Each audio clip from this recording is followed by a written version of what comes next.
Bonjour à tous, allez, une petite vidéo à l'ordinateur, tout ça pour vous dire que Fuji a sorti quelques nouveautés là cette nuit.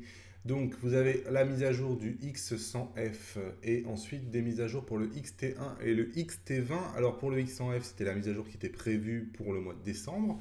On attendait aussi la mise à jour du X Pro 2. J'ai reçu quelques mails dernièrement qui disaient, je ne sais pas pourquoi, que la mise à jour pourrait être décalée.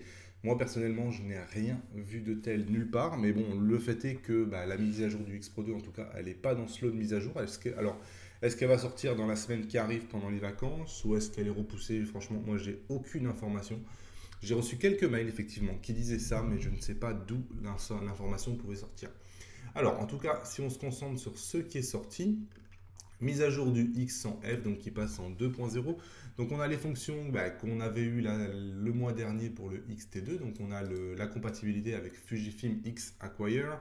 On a la compatibilité avec le X-RAW Studio. Donc si vous ne savez pas ce que c'est, j'avais fait des vidéos sur tout ça. Donc allez les voir. On a la compatibilité avec l'imprimante SP3, avec les flashs de studio. Et on a ensuite une nouvelle fonction off qui est ajoutée pour le control ring setting. Bref, donc pas mal de petites choses. Alors après, il n'y a aucune vraie fonction nouvelle. On est sur l'ajout de compatibilité avec des choses qui sont déjà sorties. Sur le XT20, dernièrement, depuis la mise à jour, en fait, on avait l'icône Boost qui apparaissait quand vous étiez en mode haute performance.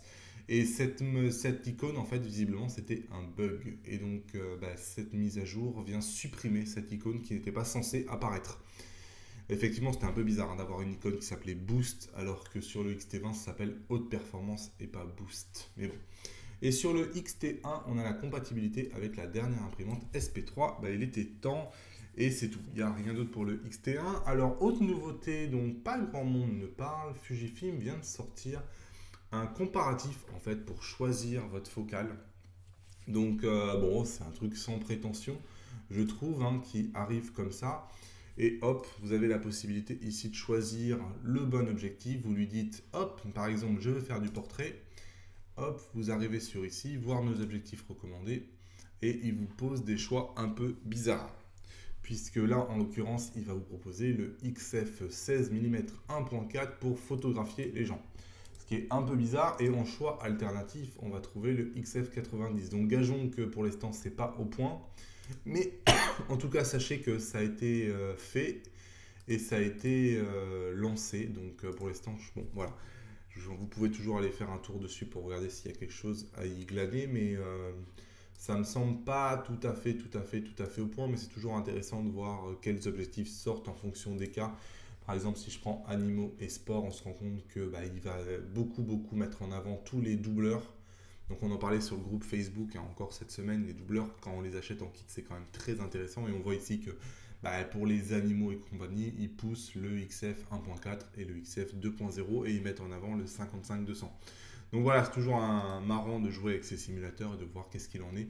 On a une manière ludique aussi maintenant de venir regarder un peu tous les objectifs de la gamme comme ça, avec des switches en bas pour avoir les conceptions tout temps, les zooms et les focales fixes. Et enfin, on a un quatrième onglet avec les convertisseurs. Les focales couvertes par les objectifs XF. Donc souvent, si vous regardez mes vidéos, une des vidéos les plus célèbres de la chaîne, c'est où je vous montre un convertisseur, un simulateur de focale comme ça, qui est sur le site de Nikon. Et donc Fuji vient de lancer sa propre version en fait. Donc maintenant, vous avez la possibilité de simuler un peu qu'est-ce que vous verriez en fonction des focales. Et évidemment, ils se sont mis sur les focales que Fujifilm propose. Donc c'est quand même intéressant parce qu'on voit bien la différence, par exemple, ici, entre un 16 mm et hop, ici, un 10 mm. On voit à quel point il n'y a que 6 mm d'écart entre les deux, mais la vue entre les deux n'est pas du tout la même. Donc c'est quand même intéressant de jouer avec ce genre de choses.